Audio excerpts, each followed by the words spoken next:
Now, so as we've been hearing, the race for the White House is closer than ever, and this year's campaign has had a few memorable moments. Not only has it been the most expensive presidential campaign in America's history, it's also been riddled with gaffes and some heated debate. Alex O'Hara reports. Republican Mitt Romney is within striking distance of the White House, but along the way he's been criticised for seeming out of touch with middle America. I drive a Mustang and a Chevy pickup truck. Ann drives a couple of Cadillacs, actually. All right, there are 47% who are with him, who are dependent upon government, who believe that they're victims, who believe that government has a responsibility to care for them. But he made up ground in the first presidential debate. Going forward with the status quo is not going to cut it for the American people who are struggling today. Obama didn't help himself by holding back. Romney then ruffled a few feathers by saying he would cut funding to public broadcasters. I'm going to stop the subsidy to PBS. I'm going to stop other things. I like PBS. I love Big Bird. In the next two debates, Obama asserted himself much more. So you mentioned the Navy, for example, and that we have fewer ships than we did in 1916. Well, Governor, we also have fewer horses and bayonets. Then along came Superstorm Sandy. Some commentators suggested the president's handling of the disaster helped his popularity, but not enough to guarantee the election. The candidates are still neck and neck, heading for result day. Alex O'Hara, 3 News. Let's have a look now at some of the results, tentative results coming in, how they're polling at the moment. Romney is slightly ahead of Obama in polls in Florida. This is an all-important swing state, which the president won back in 2008. He had a blowout win over his Republican candidate, John McCain. Romney leading the polls at 49.7 to Obama on 48.2. Let's also have a look at Wisconsin.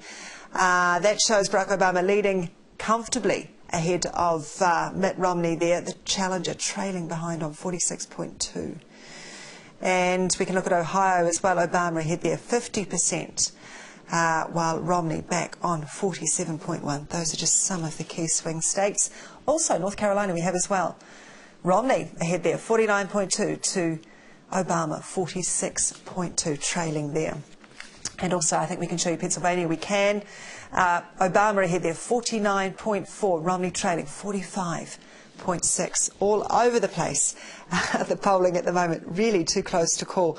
Now, with voting pretty much well underway, it does mark the end of an exhaustive campaigns for both candidates. For more, we're joined in studio by political commentator Tracey Barnett and from Dunedin international relations expert Robert Patman.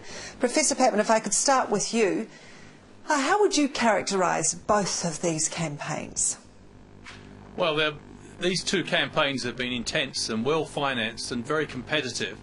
The Romney campaign basically delivered, I think, quite an effective critique of Mr. Obama's handling of the economy, but Mr. Romney has repositioned himself towards the centre in doing so, which has caused him problems and led to Mr. Obama using the phrase Romneysia, which was a reference to the fact that Mr. Romney had moved his position so much he was forgetting what his previous position was. The Obama campaign, a slightly different one, Mr. Obama making the point that Romney has difficulty relating to mainstream America because of his own personal wealth, and secondly, that the Obama administration has done reasonably well in difficult circumstances. This is what it claims. It's done well in extricating America from a situation when Mr. Obama came to office, America was losing 800,000 jobs a month. So that is the sort of position in the two campaigns. Okay, Tracey Barnett, you saw some of those graphics there coming through some of those key swing states. How is polling going? It's very close, isn't it? You know, for the days when it was just a robocall that was telling you to go to the wrong polling place. You need to watch what's going on in Florida and watch what's going on in Ohio. I have actually never seen in my adult life such naked voter suppression going on politically motivated voter suppression. In Florida right now, we're seeing a Republican governor, Rick Scott, has shortened the voting days from 14 to 8. He also has eliminated Sunday voting, which traditionally black voters voted after church. What's happening is you're seeing people standing in lines for 6 and 8 hours, where they're standing in lines in the 3 counties that comprise 35% of the Democratic vote. even the Republican former governors of Florida, Jeb Bush and Chris Christie, have condemned Rick Scott for being so blatantly partisan. Are we likely to have some fallout from this, do you think? I do, indeed. And it continues on. It's also happening in Ohio. Watch a guy named John Husted, who is the Secretary of State there, also a Republican. People are receiving ballots in the mail, absentee ballots in the mail that they never requested. So when they actually go up to the polling station, they find that they have to be given a provisional ballot. The key here is that these provisional ballots, if you fill out your form incorrectly, your driver's license is 1 digit off or your address is wrong, he's made a law saying that that ballot has to be thrown out. Again, this is politicking at its ugliest, actually. Goodness, I'm sure we will hear more about this later. Professor Patman, the country is teetering towards what we have been referring to as this fiscal cliff, when all these tax breaks at the end of the year are lifted.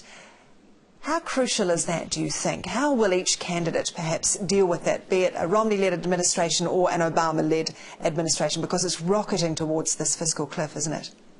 Well, the fiscal cliff is a shorthand term for a measure which was the budget control measure of 2011.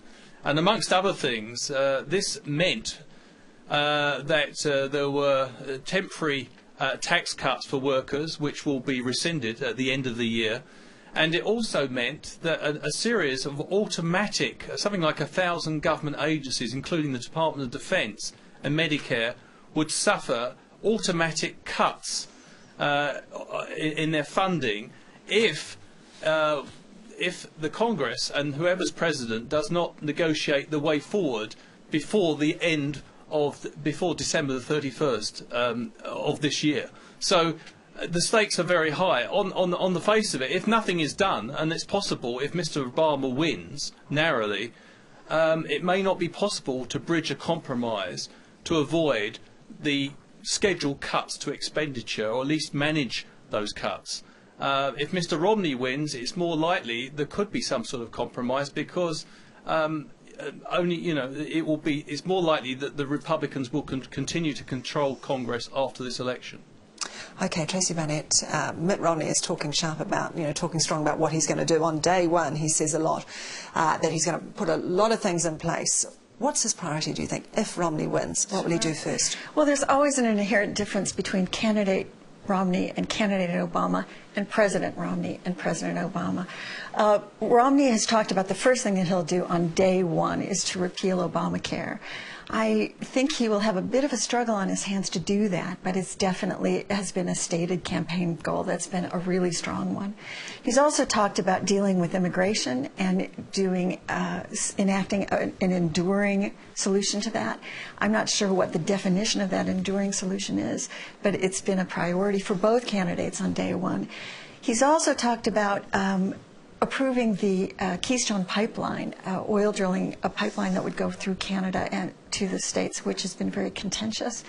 And of course, his views on China, he's talking about censoring China as being a currency manipulator. But again, let's see if he gets elected president, let's see if the president, Romney, has that same intention when he actually gets onto the world stage. All right, Tracey Barnett and Professor Robert Patman in Otago, Dunedin for us. Appreciate your time. Thank you. Thank you.